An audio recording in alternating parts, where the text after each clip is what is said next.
Hai para teman kocok, bagaimana kabar kalian hari ini? Mimin doain baik-baik saja.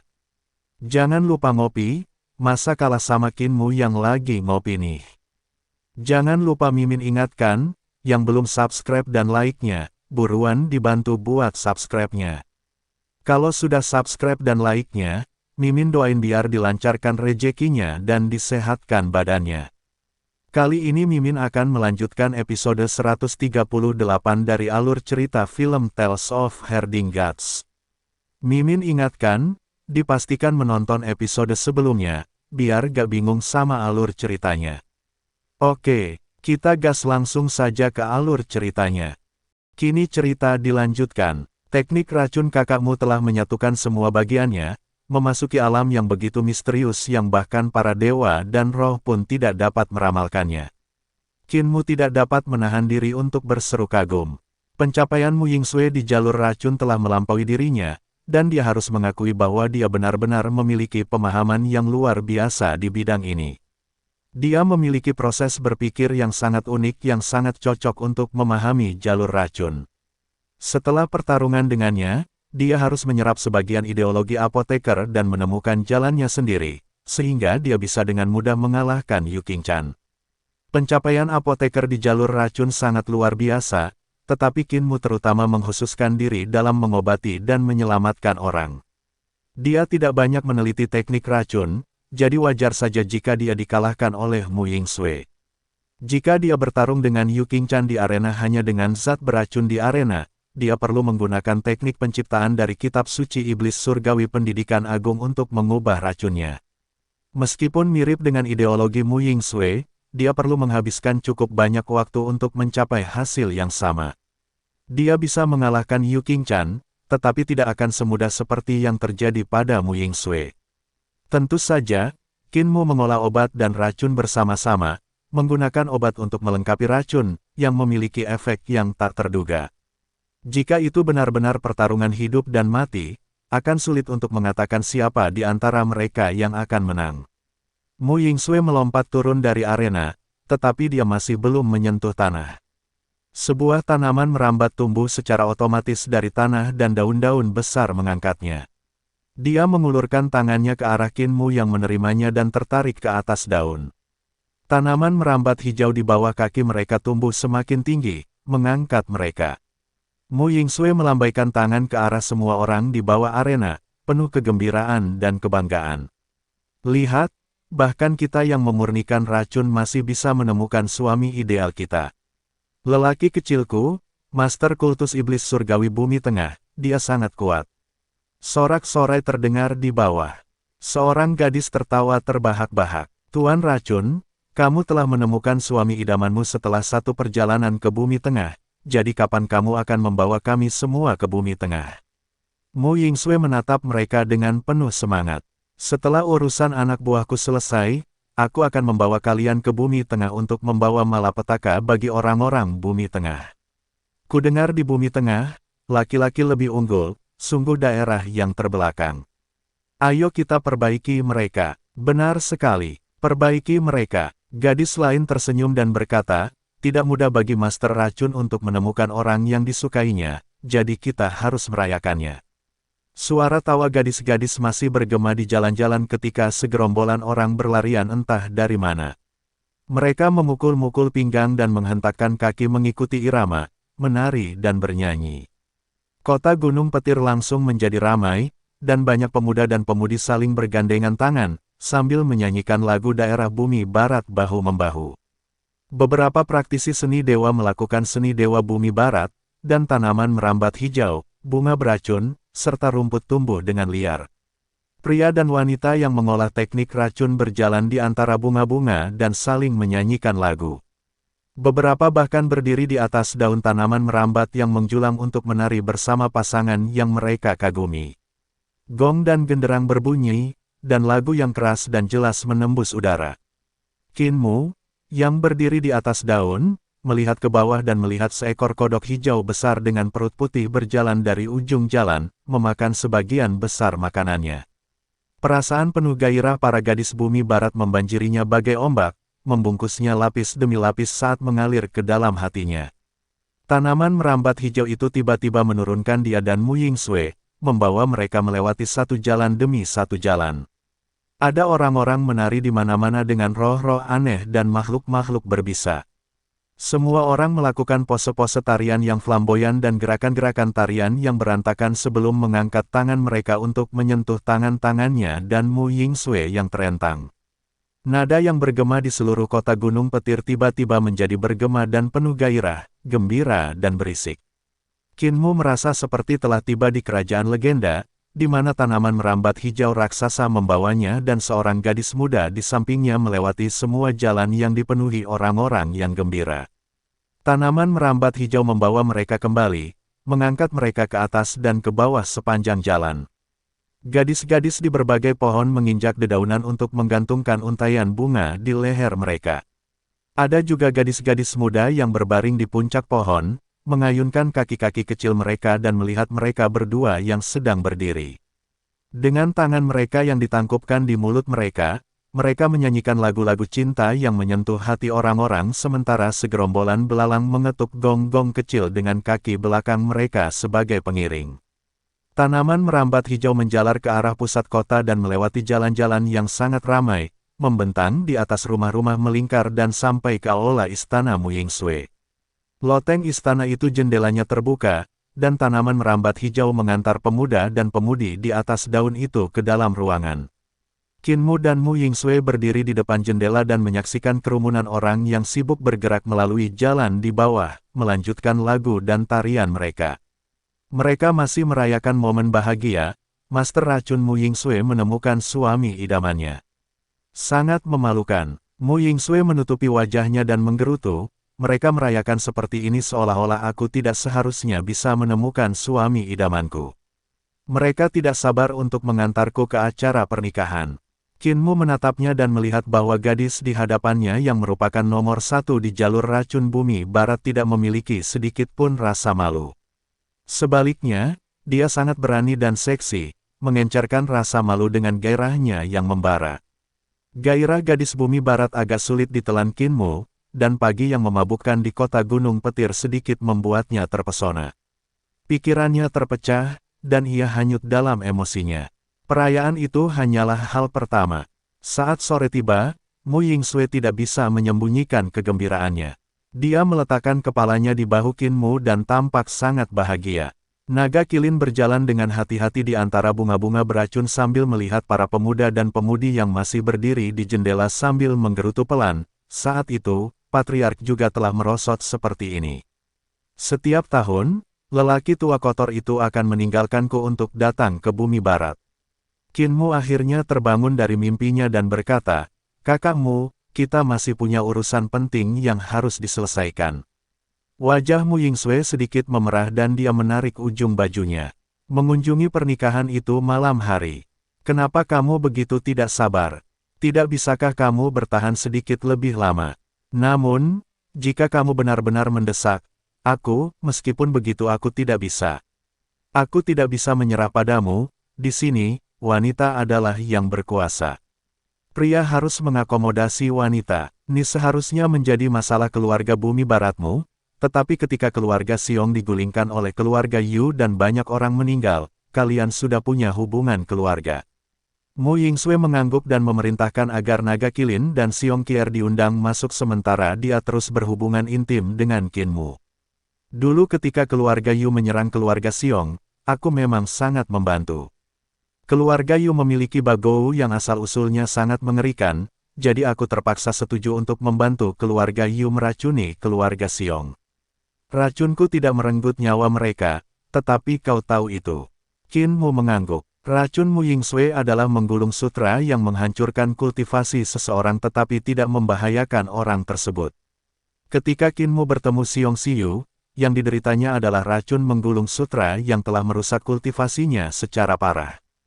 Karena itulah dia dikejar oleh Yu Bochuan hingga dia berada dalam kondisi yang sangat menyedihkan. Wajah Mu Yingsue menjadi gelap ketika dia berkata, "Aku tidak pernah menyangka keluarga Yu begitu kejam, melenyapkan seluruh keluarga Xiong, tetapi, bahkan jika aku tahu keluarga Yu akan melakukannya, aku tetap akan membantu mereka." Qin Mu menatapnya dengan bingung. Mu Yingsue menghela napas. Kehidupan semua orang di keluargamu dan kota Gunung Petir berada di pundakku, dan jika aku tidak mendengarkan, keluarga Yu akan menyerang orang-orangku. Sebagai ahli racun, aku harus memikirkan keluargamu. Nai Kui sangat membenciku kan. Rasa malu tampak di wajahnya, tetapi dia segera menyembunyikannya. Dia kembali ke ekspresi dinginnya yang biasa dan berkata, tidak ada yang bisa kulakukan bahkan jika dia membenciku. Aku tidak bisa mempertaruhkan nyawa keluargaku untuknya. Kakak pasti tahu tujuanku datangkan. Mu Yingsue adalah kepala keluargamu, dan jaringannya cepat dan berlimpah. Dia mengangguk dan berkata, aku tahu. Sejak saat kau melangkah ke bumi barat dan istana surga sejati memerintahkan penangkapanmu, aku tahu untuk apa kau datang ke sini. Master Sekte Iblis Surgawi, kau memiliki ambisi besar dan kau tidak akan mempertaruhkan nyawamu untuk datang ke sini hanya demi cinta antara seorang pria dan seorang wanita. Kau tidak di sini untukku, dan tidak di sini untuk pernikahan yang berkunjung. Kau di sini untuk melakukan rencana besar. Udara di sekitarnya tiba-tiba berubah dan menjadi dingin. Kau ingin membalikkan bumi barat dan mengubahnya sepenuhnya. Ambisimu terletak pada mencaplok bumi barat ke dalam kekuasaan Kekaisaran Yangkang. Dan cara tercepat untuk mencapainya adalah dengan mendukung Xiong Xiu menjadi penguasa istana-istana surga sejati. Dia tidak punya apa-apa lagi dan dibebani dengan dendam, jadi dia tidak punya pilihan selain setuju denganmu dan persyaratan Kaisar Yangkang. Begitu dia menjadi penguasa istana lagi, istana surga sejati akan mengumumkan penggabungan mereka dengan Kekaisaran Yangkang. Qinmu tidak dapat menahan diri untuk tidak mendesah sedih. Setelah datang ke bumi barat, dia telah bertemu banyak wanita yang tidak biasa. Ada Heiyi yang alami namun bijaksana dan ibu serta anak perempuan keluarga Liu yang sangat licik, mereka semua sangat luar biasa, dan visi mereka sangat luas. Mu Yingsue yang ada di depannya juga luar biasa. Aku sudah berutang banyak pada keluarga Xiong, tetapi aku tidak bisa membuang nyawa keluargaku hanya karena aku berutang pada mereka. Kalian belum pernah bertemu Bagou dan tidak tahu kehebatannya, tetapi aku tahu. Aku tahu betapa mengerikannya dia, dan aku juga tahu bahwa ada dewa yang tinggal di istana surga sejati. Tidak peduli seberapa kuat pasukan kalian dan berapa banyak ahli bumi barat yang kalian kumpulkan, kalian tidak akan bisa menang. Kalian hanya akan mengirim diri kalian sendiri menuju kematian. Aku seharusnya tidak datang, kata Qinmu dengan sedih sambil berdiri. Hati Mu Yingsue bergetar dan dia pun bangkit. Aku ingin kau tetap tinggal dan tidak mati. Jika kau ingin pergi, aku tidak akan menghentikanmu. Para wanita di bumi baratku tidak akan menahan seorang pria yang bersikeras untuk pergi. Qinmu membungkuk, saudarimu, selamat tinggal. Setelah mengucapkan itu, dia berbalik dan berjalan keluar gedung. Kau, Mu Yingsue menggertakkan giginya dan berteriak mengejarnya. Kau akan mati, tahukah kau? Qinmu menoleh dan tersenyum padanya. Dulu saat aku menyelamatkan mereka, aku tahu aku mungkin akan mati jika aku mengulurkan tangan untuk membantu, tetapi aku tetap melakukannya. Kakak, aku tidak akan memaksamu melakukan apapun untukku. Mu Yingsue merasa cemas dan menghentakkan kakinya. Bahkan jika kamu mati, aku tidak akan memikirkanmu. Qinmu tertawa dan berhadapan langsung dengan naga kilin dan Xiong Qier yang datang. Kota yang hangat ini, aku sudah melihatnya. Naga gendut, ayo pergi. Naga kilin bingung, tetapi dia tetap berlari menuruni gedung, membawa mereka keluar kota. Kakak ipar, di satu jalan, seorang gadis mengangkat kepalanya dan melihat punggung Qinmu yang berlari menjauh. Qinmu melemparkan kantung parfum ke arah gadis itu dan membacakan dengan keras, hari-hari yang sibuk juga punya cara untuk melewatinya, sifatku memang bodoh dan itu sulit diubah. Kakak, anggap saja aku tidak pernah datang. Mu Yingsue memandangi dia yang meninggalkan kota Gunung Petir hingga dia menghilang sepenuhnya. Dia keluar dari gedung dan melihat kota Gunung Petir dalam keadaan berantakan. Di mana-mana ada jejak yang ditinggalkan oleh perayaan di pagi hari. Roh-roh kodok membersihkan dengan perlahan, menyeret orang-orang mabuk pergi. Di salah satu sudut jalan, beberapa gadis menatapnya, dan salah satu dari mereka memberanikan diri untuk berkata, kakak ipar, dia sudah pergi. Mu Yingsue mendengar dirinya berkata dengan suara yang tidak dikenalnya. Dia mungkin tidak akan kembali lagi. Dia menyentuh wajahnya dan menyadari bahwa wajahnya telah menjadi basah pada suatu titik. Kakak ipar baru saja memberikan ini padaku, seharusnya ini milik kakak. Gadis yang ditemui Kinmu berjalan mendekat dan di tangannya ada kantong parfum dengan sulaman bebek mandarin emas. Mu Yingsui membuka kantung wewangian dan mengeluarkan kacang merah kerinduan. Mu Yingsui, yang mengenakan gaun hitam, tertegun saat dia menggenggam erat kantung parfum di tangannya. Dia kemudian tiba-tiba menangis. Dia dan Kinmu adalah orang asing yang bertemu secara kebetulan, jadi membicarakan perasaan mendalam apapun secara alami adalah omong kosong yang tidak penting. Saat itu, dia hanya memiliki kesan yang baik tentangnya dan merasa bahwa dia tidak terlihat buruk. Dia juga memiliki keanggunan dan kepribadian yang sesuai dengan seleranya terhadap pria. Bagi seorang ahli racun, sangat sulit menemukan pria yang cocok dengannya. Kebanyakan dari mereka takut setengah mati atau diracuni sampai mati olehnya. Tapi Kinmu adalah orang yang bisa menerimanya. Penduduk bumi barat menghormati ahli racun, tetapi tak seorang pun berani mencintai mereka. Ada banyak ahli racun sebelumnya yang meninggal sendirian. Mereka adalah orang-orang yang temperamental, dan metode mereka kejam, jadi wajar saja jika tidak ada yang berani mencintai mereka. Kinmu menyimpan kantung wewangian yang diberikannya, segenggam kacang merah, dan membawanya saat datang ke kota Thunder Mountain di West Earth untuk menemuinya. Mu Yingsui berkata bahwa dia tahu Kinmu tidak datang untuknya, tetapi saat dia melihat kantung kacang merah itu, sisi hatinya yang lemah tersentuh. Orang-orang asing mungkin berkumpul secara kebetulan, karena mendambakannya tanpa disadari. Kinmu tidak datang ke bumi barat hanya karena tipu daya kaisar dan guru kekaisaran, tetapi juga karena dia masih memilikinya di dalam hatinya. Anak bodoh, apakah pantas melakukan perjalanan 10.000 mil demi orang asing? Namun, Kinmu tampaknya adalah orang seperti itu. Dia dan Xiong Xiu juga orang asing yang bertemu secara kebetulan, tetapi dia tetap memperjuangkan keadilan untuknya tanpa berpikir dua kali. Dia menyelamatkan ibu dan anak itu tanpa ragu-ragu untuk menempatkan dirinya dalam bahaya. Masalah Xiong Xiu dan putrinya tidak ada hubungannya dengan dia, tetapi dia tetap melakukannya. Dia bahkan membawa Xiong Qian kembali ke bumi barat untuk menuntut keadilan bagi mereka. Meskipun jelas ada ide dari kaisar dan guru kekaisaran di dalamnya, Mu Yingsui yakin bahwa tujuan bocah konyol itu adalah untuk menegakkan keadilan bagi ibu dan anak itu. Keputusan yang bodoh di mata orang lain merupakan kode etik orang besar dan prinsip yang tidak dapat diubah. Mempelajari prinsip dasar untuk memperoleh pengetahuan adalah mengetahui dan bertindak sebagai satu kesatuan. Dengan mempelajari sesuatu atau suatu profesi pada akhirnya mempelajari prinsip dasar untuk memperoleh ilmu pengetahuan. Akan tetapi, hal itu tidak harus selalu datang dari hati. Hati dan pikiran sebagai satu kesatuan belum tentu berbeda dalam mengetahui dan bertindak sebagai satu kesatuan. Itu adalah tanda seorang guru besar.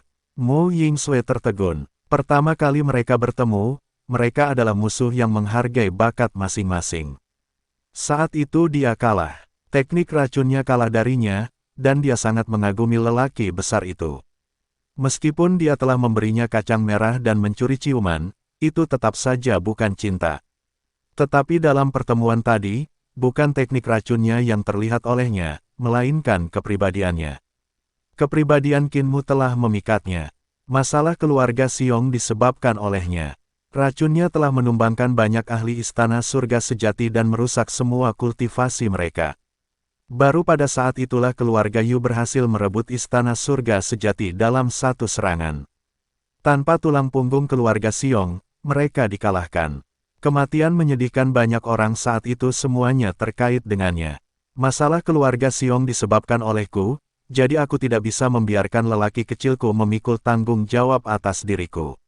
Mu Yingsui mengangkat kepalanya, dan rasa percaya diri membanjiri punggungnya sekali lagi saat dia tersenyum.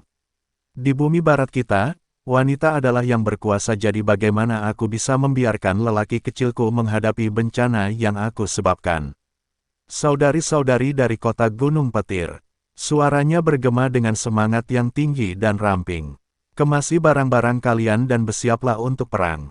Di kota Gunung Petir, Banyak praktisi seni dewa yang ahli dalam teknik racun mengemas barang bawaan mereka dan segera berkumpul bersama. Mereka melihat kepala suku mereka dan melihat bahwa dia bersinar dengan semangat yang belum pernah ada sebelumnya. Wajahnya yang cantik bersinar dengan kilau seperti mutiara dan dia tampak sangat menawan. "Kakak, kita mau kemana?" tanya seorang gadis muda. Mu Yingsue melompat dan tanaman merambat hijau merayap dari udara, mendarat di bawah kakinya untuk mengangkatnya. Suaranya dipenuhi pesona dan tawa ketika dia berbicara selanjutnya. "Tentu saja kita akan mengejar saudara iparmu dan memasukkan kantong kacang merah yang penuh kerinduan ini kembali ke tangannya. Kita harus memastikan dia memegangnya dengan benar dan tidak pernah melupakan kerinduan ini, atau aku, Mu Yingsue." "Baiklah." Gadis-gadis lain tertawa terbahak-bahak. "Ayo cepat berangkat. Kakak ipar yang baik, kita tidak bisa membiarkan wanita jalang merebutnya. Ayo kita tangkap kembali kakak ipar. Tangkap kembali adik iparmu." Kinmu kembali ke lembah pemakaman dewa keluarga Liu. Peti mati hitam pekat itu mengikutinya, menumbuhkan kaki untuk berlari mengejarnya. Di langit, ada lebih banyak peti mati hitam, membentuk awan gelap. Di antara mereka, ada rantai yang mengikat peti mati emas yang sangat besar dan sangat menarik perhatian. Banyak peti mati hitam mengawalnya di langit, dan Kinmu sangat bingung mengapa Liu Ruyin bersikeras membawa benda berbahaya seperti itu. Namun, ketika dia mendengar itu adalah ide putrinya, dia tidak mempertanyakannya lagi. Gadis kecil itu, Liu Zhenxing, adalah orang yang pintar dan licik. Karena dia ingin membawa peti mati emas, pasti ada gunanya. Saat Kinmu membawa pasukan keluarga Liu menuju lembah Sungai Pedang, bersiap untuk bergabung dengan He Yi dan yang lainnya, dia tiba-tiba mendengar suara keras dan jelas datang dari belakangnya. "Pria kecil, tunggu aku." Kinmu menoleh ke belakang dan tidak bisa menahan rasa terkejutnya. Para praktisi seni dewa dari kota Gunung Petir sedang duduk di atas berbagai binatang berbisa dan serangga berbisa yang bergegas sambil sibuk dengan aktivitas. Ada laba-laba, kelabang, kodok, ular, burung berbisa, binatang buas, tawon, dan semuanya ada di langit. Ada juga banyak tanaman beracun yang telah dibangkitkan oleh para praktisi seni dewa itu dan manusia pohon yang sangat beracun menyerang ke depan. Ada juga tanaman merambat ramping dengan gadis-gadis bunga dari bunga beracun yang mengepakkan kelopaknya. Bahkan ada beberapa ikan berbisa yang telah menumbuhkan kaki untuk berlari cepat di darat. Mu Yingsue yang memimpin jalan tampak bersemangat saat ia berlari ke arahnya melalui jalan setapak yang dibuka oleh pasukan peti mati. Tanpa penjelasan apapun, ia melompat ke kepala naga kilin dan memasukkan kantong wewangian ke tangannya sebelum memeluknya dan memberikan ciuman hangat di pipinya. Kinmu kebingungan sementara gadis itu sangat bangga pada dirinya sendiri dan berkata dengan keras, "Aku ingin kamu menyimpan kantong kerinduan ini bersamamu selamanya dan tidak pernah membuangnya. Tidak pernah melupakanku seumur hidupmu. Bisakah kamu melakukannya?" Dengan semangat kepahlawanan yang memenuhi dadanya, Kinmu berkata dengan lantang, "Bisa." Mu Yingsue menoleh ke belakang dan melambaikan tangan kepada para saudari dari kota Gunung Petir. Dia bilang, "Boleh. Saudari, bibi, mari kita hancurkan istana surga sejati dan ubah dunia." Sorak-sorai meledak dari belakang mereka. Di samping naga kilin, sebuah peti mati hitam kecil terbalik dan Liu Zhenxing menjulurkan kepalanya keluar. Tangannya disilangkan di depan dadanya, dan dia cemberut dengan tidak senang. "Dasar jalang kecil," gerutunya sambil melirik Mu Yingsue. Peti mati Liu Ruyin terbang ke sisinya dan kepala keluarga Liu ini berbisik, "Jangan pedulikan wanita jalang kecil ini yang begitu sombong sekarang. Saat dia meninggal, mari kita jadikan dia seorang Liu." Spanduk-spanduk berkibar di lembah Sungai Pedang, dan Kinmu tercengang oleh banyaknya keluarga berpengaruh di bumi barat yang telah berkumpul dan mendirikan kemah mereka. Seharusnya ini pertama kalinya bumi barat menjadi begitu ramai. Bendera keluarga He, keluarga Fang, keluarga Gong, keluarga Si, dan keluarga Fu semuanya dikibarkan tinggi-tinggi, tetapi bukan hanya mereka saja. Ada banyak orang lain yang datang juga. Semua keluarga berpengaruh memiliki keahlian yang berbeda-beda. Keluarga He ahli dalam formasi. Keluarga Fang ahli dalam mengendalikan gunung. Keluarga Gong ahli dalam mengendalikan aliran sungai. keluarga Si ahli dalam mengendalikan rumput dan pohon, sedangkan keluarga Fu ahli dalam mengendalikan fenomena meteorologi. Keluarga-keluarga berpengaruh lainnya juga memiliki spesialisasi mereka sendiri. Orang-orang yang berkumpul sebagian besar adalah wanita. Jumlah mereka sungguh mencengangkan. Tentara wanita yang berjumlah ratusan ribu membuat Qin Mu tercengang. Meskipun kekaisaran Yang Kang sangat terbuka dan wanita juga bisa menjadi pejabat dan bergabung dengan tentara, mereka hanya menempati 20% dari keseluruhan. Pria masih menjadi mayoritas. Tetapi di bumi barat, wanita menempati 80% sementara pria hanya 20%.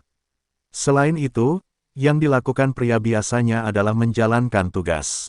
Ini adalah kesempatan langka bagi keluarga-keluarga berpengaruh di bumi barat. Jika keluarga Yu dapat digulingkan, kemunduran keluarga Xiong akan berarti bahwa mereka dapat memperoleh kebebasan yang lebih besar dari istana surga sejati. Inilah sebabnya mereka datang ke sini untuk memberontak. Qin Mu menarik napas dalam-dalam dan mengepalkan tangan saat melihat ke arah istana surga sejati. Dalam perjalanan ke bumi barat, dia hanya membawa naga kilin dan Xiong Qier. Hanya dia, seekor tunggangan, dan seorang gadis lemah, tanpa prajurit sama sekali. Namun dia telah mengumpulkan beberapa ratus ribu tentara wanita yang siap menyerang istana surga sejati terkuat di bumi barat.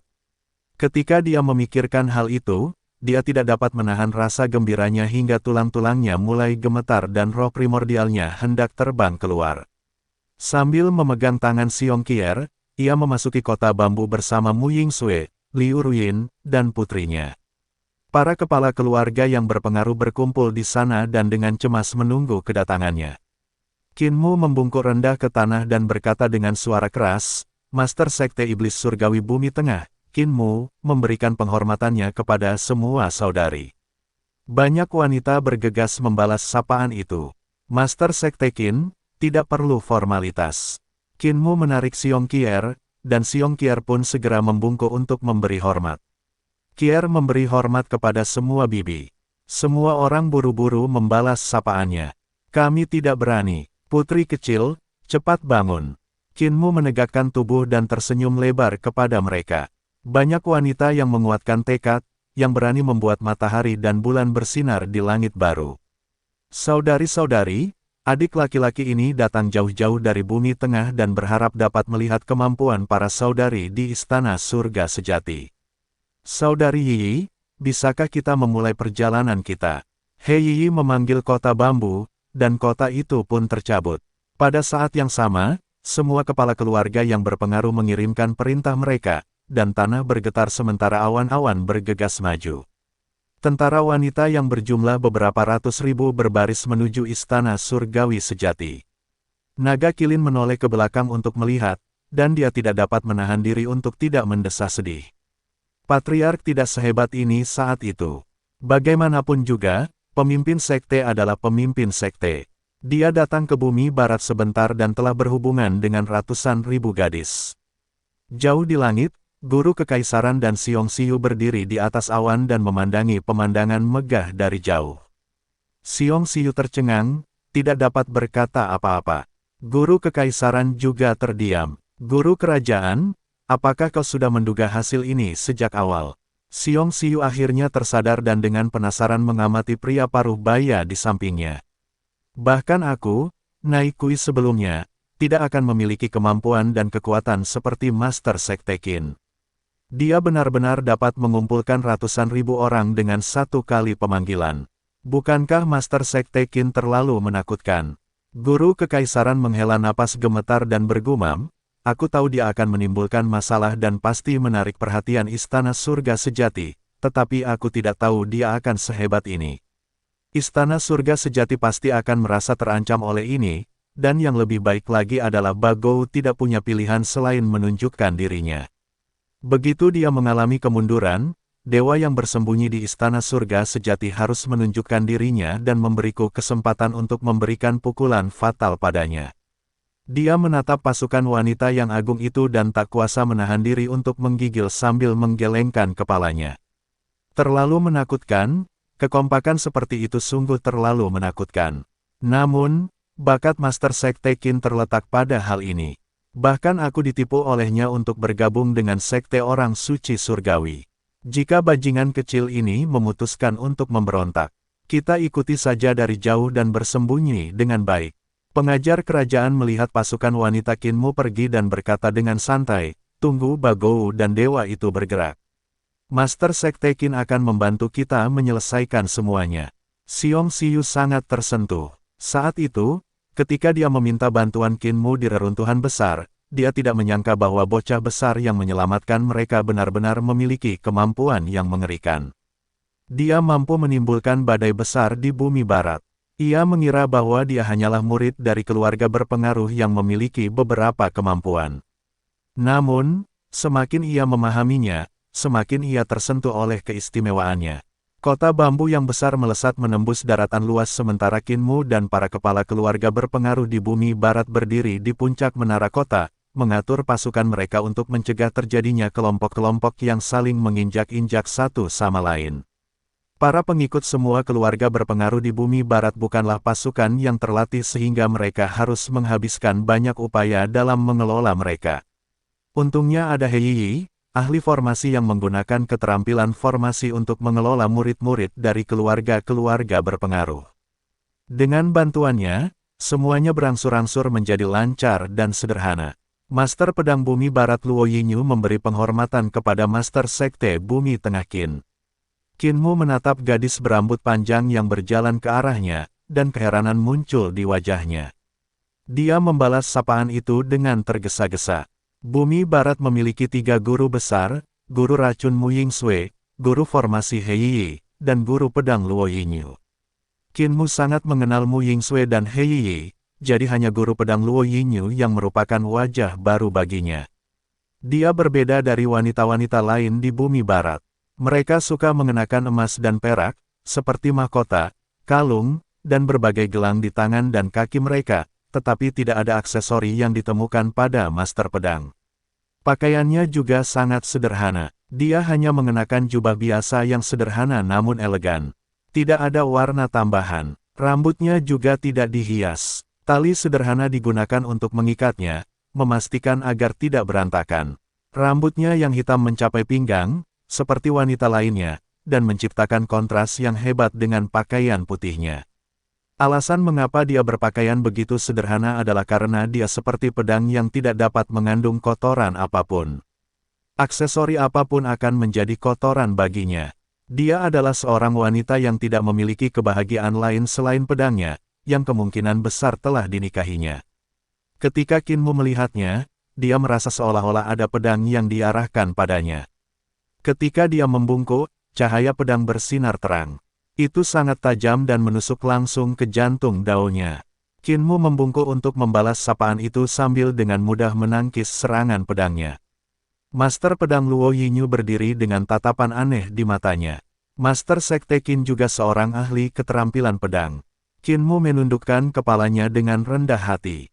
Saya tidak berani mengatakannya. Berapa banyak ahli keterampilan pedang di dunia ini? Dalam hal kemampuan, ada banyak yang melampaui saya. Namun, dalam hal pencapaian dalam keterampilan pedang, kemungkinan besar saya juga bisa diperingkatkan.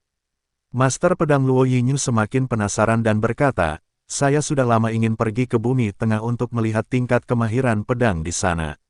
Karena Master Sekte Qin adalah ahli pedang dari bumi tengah, dapatkah Anda memperkenalkan saya siapa saja yang melampaui Anda dalam hal keterampilan pedang? Kinmu memikirkannya sejenak dan menggelengkan kepalanya.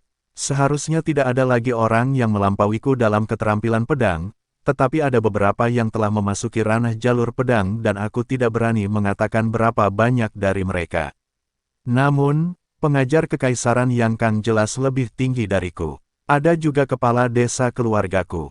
Dia mengajariku 3 keterampilan pedang dan pencapaiannya di jalur pedang sangat luar biasa. Adapun ahli lain di jalur pedang, aku tidak tahu banyak tentang mereka jadi aku tidak berani membicarakannya. Jalan pedang dari keterampilan pedang. Wajah Luo Yinyu tampak kecewa saat dia bergumam, apakah benar-benar ada seseorang yang memasuki jalan pedang? Aku telah berkonsentrasi mengejar akhir dari keterampilan pedang selama bertahun-tahun namun aku tidak pernah mencapai jalan pedang. Sebenarnya ada orang yang mampu memasuki alam yang luar biasa seperti itu. Qin Mu dapat memahami kekecewaannya. Luo Yinyu berada pada tahap mengejar ilmu sampai akhir, mencari pemahaman ekstrim tentang keterampilan pedang. Dia kemungkinan besar telah mencapai titik ekstrim di dalamnya, tetapi dia tidak memiliki ide apapun tentang jalur pedang, yang membuatnya tidak dapat memasukinya. Qin Mu memberitahunya bahwa ada banyak ahli di jalur pedang di bumi tengah merupakan kemunduran besar baginya. Keahlian berpedang dan jalur pedang mungkin hanya berbeda satu kata, namun perbedaan di antara keduanya bagaikan langit dan bumi. Tidak peduli seberapa hebat kemampuan berpedang seseorang, mereka tidak ada apa-apanya di hadapan para ahli jalur pedang. Keingintahuan Qin Mu tergugah dan dia berkata, "Aku belum pernah melihat keterampilan pedang bumi baratmu sebelumnya, jadi aku bertanya-tanya apa bedanya dengan keterampilan pedang bumi tengahku. Kami memiliki 14 bentuk sebelumnya, tetapi kemudian guru kekaisaran menambahkan 3 bentuk lagi, sehingga jumlahnya mencapai 17 bentuk. Belum lama ini, aku juga menambahkan bentuk lain, sehingga jumlahnya menjadi 18 bentuk keterampilan pedang dasar. Berapa banyak bentuk yang dimiliki keterampilan pedang bumi barat?" Mata Luo Yinyu membelalak karena heran. Sudah ada 18 bentuk dalam ilmu pedang bumi tengah. Bumi barat milikku hanya memiliki 14 bentuk, tetapi, ilmu pedang kami bergantung pada roh pedang dan menekankan pada kekuatan.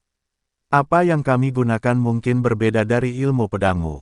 Qin Mu langsung bersemangat. Dia telah meneliti tentang roh pedang beberapa hari terakhir, tetapi dia belum banyak berkembang.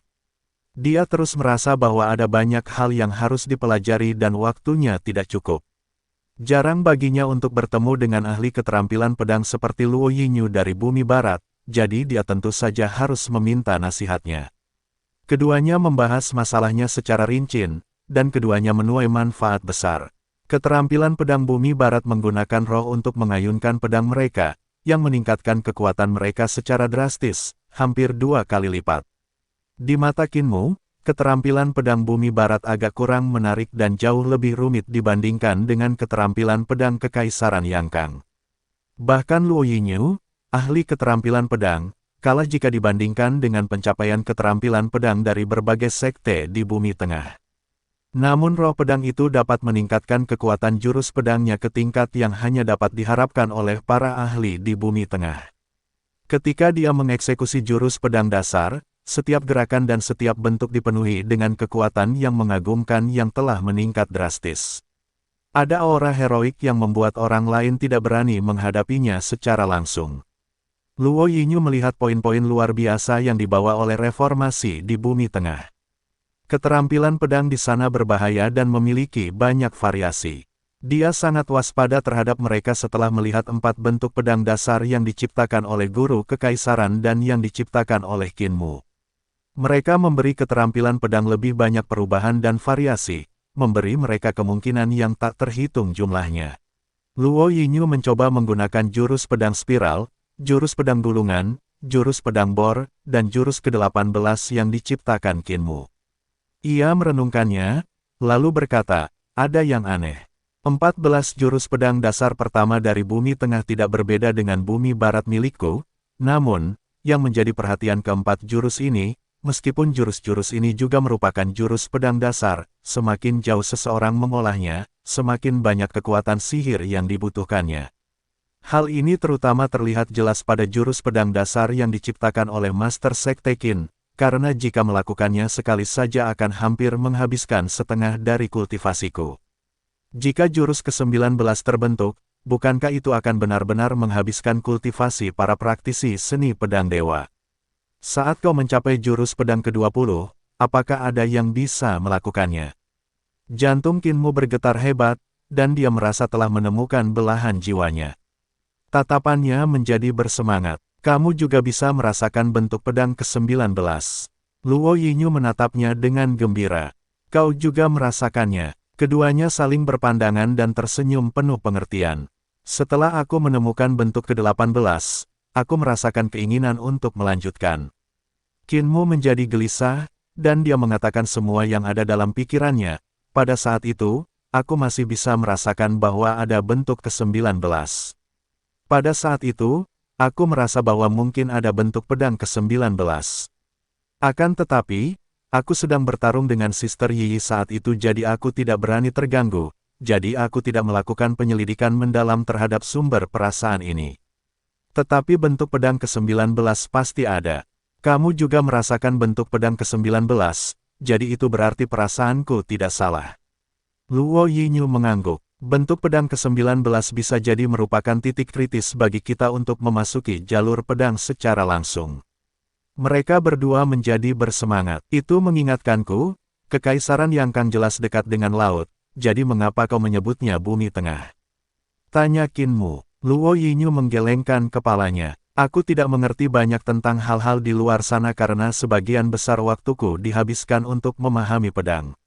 Di sampingnya, kepala Fang Keidi dari keluarga Fang tersenyum dan berkata, Master Sekte Qin, nama bumi tengah sudah ada sejak lama. Nama itu ditujukan untuk tanah reruntuhan besar dan wilayah timur. Laut timur dekat kekaisaran yang Kang Anda disebut bumi timur. Kedua pemuda itu tinggal bersama untuk meneliti keterampilan pedang dan bertukar pikiran, menarik banyak orang untuk mengamati. Qinmu dan Luo Yinyu adalah ahli hebat dalam keterampilan pedang dan meskipun ada orang yang tingkat kultivasinya melampaui mereka, mereka hanya bisa berseru kagum di samping. Qinmu cukup bingung dengan kata-kata itu. Laut Timur tidak memiliki daratan, jadi mengapa disebut bumi timur? Fang Keidi belum menyelidiki lebih dalam keajaiban ini dan hanya bisa menggelengkan kepalanya. Saya tidak tahu. Laut Timur dulunya adalah daratan, jadi disebut sebagai bumi timur, kata kepala Fu Yunxi dari keluarga Fu. Di buku awan keluarga Fu, kami telah mencatat hal-hal yang berkaitan dengan bumi timur dan bumi tengah. Di sana tertulis bahwa bumi tengah dan bumi timur tidak dibagi berdasarkan geografi saat ini, tetapi berdasarkan geografi masa lampau. Jantung Qinmu berdetak lebih cepat, dan tiba-tiba ia teringat pada kuil Gunung Bengkok. Kuil itu didirikan di atas gunung megah yang tenggelam ke dasar Laut Timur. Kuil itu berada 5.000 meter di bawah permukaan laut. Dasar gunung bahkan lebih jauh dari permukaan laut. Ini berarti Laut Timur pada mulanya merupakan daratan yang dikenal sebagai bumi timur. Namun, Fu Yunxi berkata bahwa bumi timur dan bumi tengah telah dipisahkan oleh geografi sejak lama. Itu seharusnya terjadi bahkan sebelum era Kaisar Pendiri. Ketika itu adalah era Kaisar Tertinggi. Era Kaisar Tertinggi seharusnya milik bumi timur, kan? Sekarang adalah Laut Timur. Jurus ketiga dari gambar pedang adalah malapetaka Kaisar Tertinggi. Jurus itu mungkin terkait dengan era Kaisar Tertinggi. Qinmu tenggelam dalam pikirannya yang mendalam. Gambar pedang memiliki jurus-jurus yang diciptakan oleh kepala desa dan malapetaka Kaisar Tertinggi adalah jurus ketiga dari gambar pedang. Kalau begitu, kepala desa seharusnya sudah memahami sebagian dari sejarah era Kaisar Tertinggi. Kepala desa, aku pasti akan pergi ke Fengdu untuk menyelamatkanmu. Pemuda itu diam-diam membuat tekad yang kuat. Tiba-tiba, suara keras He Yi terdengar olehnya. Kita hampir sampai di istana surga sejati. Semua orang, waspadalah. Master pedang Luo Yinyu segera bangkit dan berjalan menuju keluarga Luo. Fu Yuxi, Fang Keidi, Mu Yingsui, dan Liu Ruyin semuanya kembali ke pasukan keluarga mereka. Qinmu berdiri di menara kota, menatap ke depan dengan hati yang gemetar. Ia melihat gunung-gunung megah berdiri dalam jumlah besar seperti raksasa setinggi 3.000 meter yang berdiri di antara langit dan bumi. Gunung-gunung itu mirip dengan gunung raksasa yang pernah ditemui Qinmu di dekat kota bunga harum, hanya saja lebih besar dan lebih berbahaya. Di sampingnya juga terdapat puncak-puncak pedang yang merupakan puncak gunung seperti pedang. Ada juga puncak lonceng yang menyerupai lonceng. Puncak kuali yang berbentuk seperti kuali. Puncak pagoda yang berbentuk seperti pagoda. Puncak-puncak bangunan yang seperti gedung bertingkat. Semua puncak gunung itu adalah senjata roh dari segala jenis dan bentuk. Di samping itu, ada sungai panjang di bawah gunung yang mengalir deras melalui 9 tikungan dan 18 tikungan. Ada juga air terjun pelangi yang mengalir turun sejauh 10.000 meter. Lautan awan samar-samar terlihat di langit, di mana guntur dan kilat menyambar bersamaan. Di lautan awan, gugusan istana tampak bermandikan cahaya kemasan. Mereka adalah istana surga sejati bumi barat. Tanah suci bumi barat jauh lebih sulit untuk dihadapi daripada yang dibayangkan Kinmu. Apakah Kinmu dan para pasukannya akan berhasil mengalahkan istana surga sejati, atau malah Kinmu dan sekutunya yang akan kalah? Kita tunggu saja keseruan episode berikutnya. Terima kasih sudah mampir ke channel Teman Kocok. Jangan lupa like, subscribe dan tombol loncengnya diaktifin biar gak ketinggal kalau Mimin upload. Mimin pamit undur diri. Waalaikumsalam warahmatullahi wabarakatuh.